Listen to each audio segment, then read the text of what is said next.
जळगाव शहरातील जुना आसोदा रोड परिसरात रस्त्याची अतिशय दुरावस्था झाली असून तत्काळ जळगाव महानगरपालिकेने यामध्ये लक्ष देऊन तत्काळ या रस्त्याची दुरुस्ती करावी अशी मागणी नागरिकांतर्फे करण्यात येत आहे। या परिसरात रस्त्यावर छोटे मोठे अपघात होत असून नागरिकांना आपला जीव मुठीत घालून प्रवास करावा लागत आहे।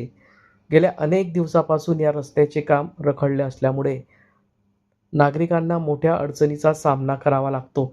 या रस्त्यावर चिखल देखील साचला असून छोटे मोठे अपघात होत असतात।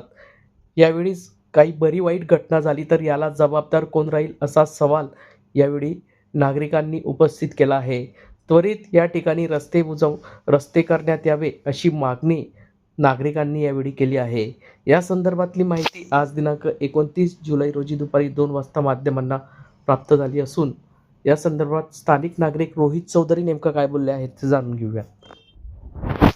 रोज या रस्त्याने ये-जा करावी लागते। तिथे आता पाऊस पडला, थोडा वेळ पाऊस पडला की आता चिखल जमा होऊन जातो। त्या कारणाने आम्हाला खूप अडचण होते। जर शहरामध्ये जर का कोणी मंत्री वगैरे कोणी आलं, खासदार वगैरे, तेव्हा इथले रस्त्यांवर नुसतं चूक लावून चिटकवलेल्या जातात। डांबर टाकण्यात येतं किंवा चालू पुरता काम करून गड्डे बुजवण्यात येतात।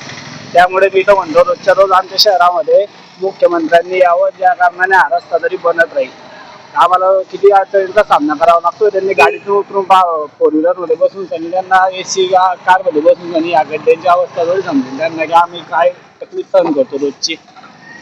अडचणी का खूपच जास्त अपघात म्हणजे इथं रोज कोणी ना कोणी सटकून या गड्ड्यात भरत राहतं, चिखलाचं भरून जातो व्यक्ती। त्या कारणाने कोणाला दुखापत होते, ते पाहायला कोणी येत नाही। जेव्हा इलेक्शन आले तेव्हा टेम्पररी हे कामं होता, नंतर अशी अवस्था राहते, कोणी पाहायलाही येत नाही।